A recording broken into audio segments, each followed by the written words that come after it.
High and hello everyone. তো তোমরা সবাই কেমন আছো? আশা করছি তোমরা সবাই অনেক ভালো আছো আর আমরা অনেকটা ভালো আছি। তো আজকের ভিডিওটা এখান থেকে শুরু করছি। তো কাল যেহেতু মনসা পুজো, তো আমি আগের দিন বিকেলবেলায় দিদির বাড়ি যাচ্ছি। দিদির বাড়ি আমাদের বাড়ি থেকে প্রায় অনেকটাই কাছে, তাই সাইকেল নিয়েই যাচ্ছিলাম। বাড়িতে যেহেতু কাল পুজো, তাই বাড়ির বড় সদস্য দেখো কাজ শুরু করে দিয়েছে। এ দৃশ্য দেখেও যেন মন জুড়িয়ে গেল। ও সত্যিই খুব ভালো করে কাজটা করছিল। পারুক বা না পারুক, ও সবসময় মাকে হেল্প করতে চায়। এদিকে দেখো কাজ করতে করতে দিদি বসে পড়েছে, মনে হচ্ছে হাঁপিয়ে গেছে। পুজোর দিন খুব ঝামেলা থাকে, তাই আগের দিন সন্ধ্যাবেলা সব সবজিগুলো কেটে কাজটা এগিয়ে রেখেছিল। যেহেতু আমি ঘুম থেকে লেটে উঠেছিলাম, বাইরে বেরোতেই দেখি মাইক সেট ও গ্যাসের চুলা নিয়ে এসেছিল। তো আমরা সবাই সেটাই দাঁড়িয়ে দেখছিলাম। মাইক সেট আনা দেখে সব বাচ্চারাই খুব খুশি হয়েছিল। তারপর জায়গা মতো ওরা ঠিকঠাক করে রেখে দিল। তার কিছুক্ষণ পরেই দিদির শাশুড়ি বাড়ির গাছ থেকে ফুল তুলছিল, তো তোমাদের সেটাও একটু দেখিয়ে দিলাম। আবার ওই গাড়িতেই বাড়ির সব বাচ্চারা ও দাদা মিলে পুজোর বাজার ও প্রতিমা আনতে চলে গেল। বাচ্চারা তো না খেয়ে থাকতে পারবে না, তাই দেখো দিদি সকাল সকাল উঠে কাজবাজ সেরে তারপর দেখো রান্না বসিয়ে দিয়েছে। আর আমার কলেজ ছিল, তো দিদির বাড়িতে একটা ফ্রেন্ডও এসেছিল, তো আমরা একসঙ্গে বেরিয়ে পড়েছিলাম কলেজের উদ্দেশ্যে। কলেজে পৌঁছাতেই শুনি সেমিনার আছে, তো আমরা সেখানেই যাচ্ছিলাম। সেমিনারটির বিষয় ছিল মোহনকে সংরক্ষণ করা। যেহেতু বানেশ্বর শিবদিঘিতে অনেক মোহন আছে, তো মাঝে মাঝেই গাড়ি চাপা পড়ে সেগুলি মারা যায়। কিভাবে তাদের সংরক্ষণ করা যাবে সে বিষয়ে সতর্কবার্তা দিয়েছিলেন। বাড়িতে ফেরার কিছুক্ষণ পরেই দেখো ঠাকুরমশাইও চলে এসেছেন। খুব খুব গরম ছিল বলে ঠাকুরমশাইকে শরবত দিয়ে আমরাও একে একে সবাই শরবত খেয়ে নিলাম।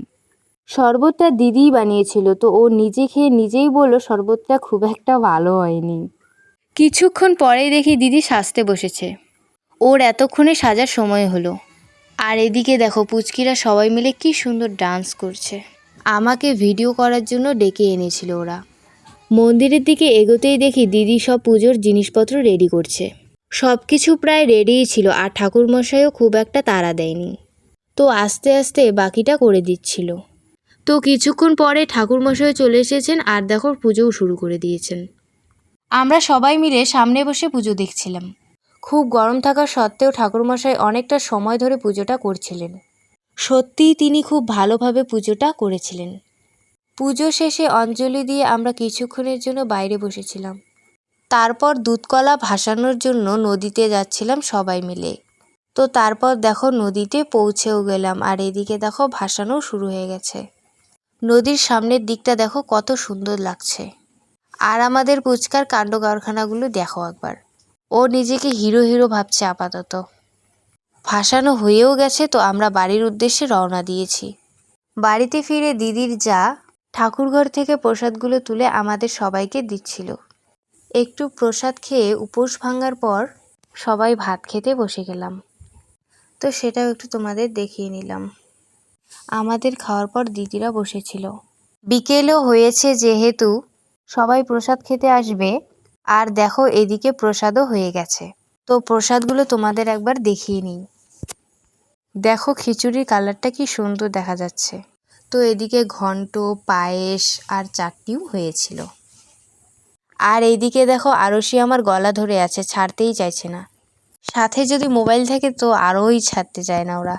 তারপর আমি আর পুচকা একটু গান বাজানোর চেষ্টা করলাম। যদিও আমি খুব একটা পারি না এটা বাজাতে, তাও একটু চেষ্টা করলাম। চেষ্টা করতে ক্ষতি কি বলো। তার কিছুক্ষণ পরে সন্ধ্যাও হয়ে এসেছিল, তাই দেখো বাড়ির বড় সদস্যরা টেবিল সেট করছে। বাড়িতে কোনো অনুষ্ঠান হলে বাচ্চারা খুশিতেই কাজ করতে চায়। দেখো আমাদের পুচুন কি খুশি। আর এদিকে দেখো একজন বলছে খাবে না, আর একজন বলছে তোকে হাওয়া করে দেবো, তবুও তোকে খেতে হবে। তারপর এদিকে দেখো পুচুনের বন্ধুর মা বাবা সবাই এসেছিল। সবাই গল্প করছিল, তো আমি ফোন ঘাঁটছিলাম বলে আমি একটু ওদের ভিডিও করে নিলাম গল্প করার। দুই বন্ধু একসাথে হয়ে দেখো কি দুষ্টুমি না শুরু করে দিয়েছে। তো ওদের কাণ্ড কারখানা দেখে বাইরে বেরোতেই দেখি বৃষ্টিও শুরু হয়ে গেছে। বৃষ্টি পড়ছিল বলে সেদিন অনেকেই প্রসাদ খেতে আসতে পারেনি। আর দেখো জিজু ঘরে ঢুকতে লজ্জা পাচ্ছিল, মনে হয় জিজুকে দেখতে এসেছিল। কথা বলতেও দেখো লজ্জা পাচ্ছে।